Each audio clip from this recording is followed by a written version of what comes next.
Hello students, जैसे कि आपको पता है कि आपका कोर्स कंप्लीट हो चुका है। मैं आपको एक्स्ट्रा क्वेश्चन आंसर्स दे रही थी अब तक आपको जो कॉपी में करने थे। अब मैं आपको दे रही हूँ कुछ प्रैक्टिस क्वेश्चंस। इनको भी आपको कॉपी में करना है, पर इनके आंसर्स आपको खुद ढूंढने हैं। तो मैं आपको क्वेश्चन समझा दूंगी और आप इनके आंसर जो है खुद ढूंढेंगे। कहीं पर अगर कोई दिक्कत आती है तो आप अपनी क्लास टीचर को मैसेज करके मेरे पास कन्वे कर सकते हैं, या फिर आप मुझे भी मैसेज कर सकते हैं कि कहाँ पे आपको दिक्कत आ रही है।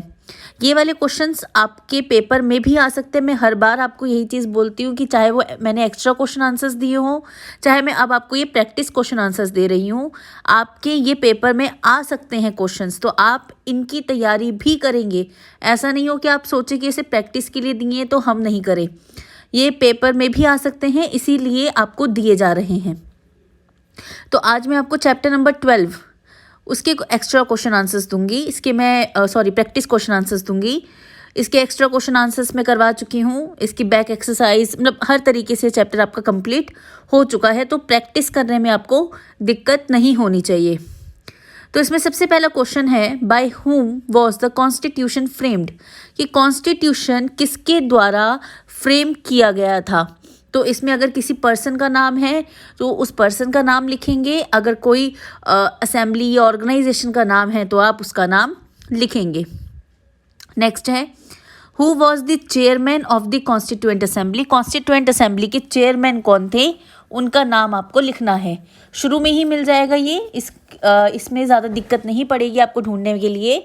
तो शुरू में ही आपको इसके आंसर मिल जाएंगे। नेक्स्ट क्वेश्चन है, how long did it take to make the constitution. तो कॉन्स्टिट्यूशन को बनने में कितना समय लगा, उस समय को लिखना है कि 1 साल, 2 साल, 3 साल या कितने महीने। वो जो आपको टाइम पीरियड दिया हुआ है चैप्टर के अंदर, वो टाइम लिखना है आपको कि कितना लंबा समय इनको लगता है कॉन्स्टिट्यूशन फ्रेम करने में।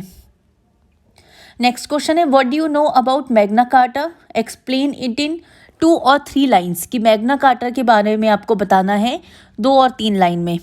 तो अगर आप ध्यान से समझते हो तो मैं हमेशा आपको बोलती हूँ कि डिड यू नो आप ज़रूर देखा करो। तो ये इसका आंसर आपको कहीं ना कहीं डिड यू नो के अंदर मिल जाएगा कि मैग्ना कार्टा क्या है वो लिखना है, और उसके बारे में 2-3 लाइनें आपको लिखनी है। नेक्स्ट क्वेश्चन है, name those 2 terms which were added to the constitution in 1976। कि 1976 के अंदर कॉन्स्टिट्यूशन के अंदर कुछ चेंजेस आए थे, और उस चेंजेस में कुछ नई नई बातें जो है वो ऐड की गई थी। तो उनमें 2 कौन से नए टर्म जो है वो ऐड किए गए थे। सिर्फ उनके नाम लिखने हैं, उनको एक्सप्लेन नहीं करना है आपको, सिर्फ उनके नाम लिखने हैं कि वो कौन कौन से थे। आपको बहुत इजीली मिल जाएंगे। थोड़ा सा ध्यान देने की ज़रूरत है। जितने भी टर्म्स हैं हमारे कॉन्स्टिट्यूशन के जो चैप्टर में आपको दिए गए हैं, उन टर्म्स में आप देखिए, पता चल जाएगा आपको। नेक्स्ट है, how can the social evils such as untouchability be removed. ये चैप्टर के एकदम एंड में आपको मिलेगा कि जो हमारे समाज में फैली हुई कुरीतियां हैं, जैसे छुआछूत, उसको हम कैसे ख़त्म कर सकते हैं। चैप्टर के एंड में आपको ये दिया हुआ है अच्छे से इसके बारे में। तो आप वहाँ पे ढूंढिए और आपको इसका आंसर मिल जाएगा। नेक्स्ट है, what was the primary task of the Indians when the British government transferred power. कि जब ब्रिटिश गवर्नमेंट ने पावर ट्रांसफ़र करी थी, यानी कि उन्होंने अपनी पावर जो है इंडियंस के हाथों में सौंपनी चाहिए थी, तो उस वक्त इंडियंस का सबसे पहला काम क्या था। चैप्टर की एकदम शुरुआत में है इसका आंसर, और बहुत इजीली आपको इसका आंसर मिल जाएगा कि उस वक्त चैप्टर का नाम भी उसी के ऊपर बेस्ड है बेसिकली। तो आपको समझ में आ जाना चाहिए अब तक कि किस चीज़ के बारे में बात की जा रही है, कि हम भारतीयों का उस वक्त सबसे इम्पॉर्टेंट काम क्या था कि उसको हमें पूरा करना है। तो वो आप ढूंढिएगा। नेक्स्ट क्वेश्चन है, what are the ways in which you can prove to be a responsible citizen. ये आपको खुद से लिखना है, ये आपको चैप्टर में कहीं नहीं मिलेगा कि हम किस तरीके से ये दिखा सकते हैं, ये दर्शा सकते हैं कि हम एक रिस्पॉन्सिबल सिटीज़न हैं।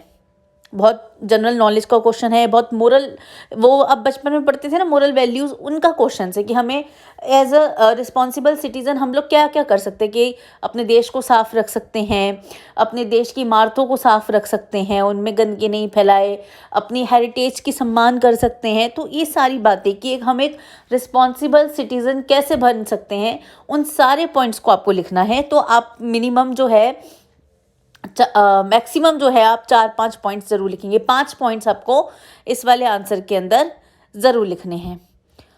तो ये आपके थे प्रैक्टिस क्वेश्चंस। इनको आप कॉपी में करेंगे, फेयर कॉपी में करेंगे इनको आप कहीं और नहीं करेंगे।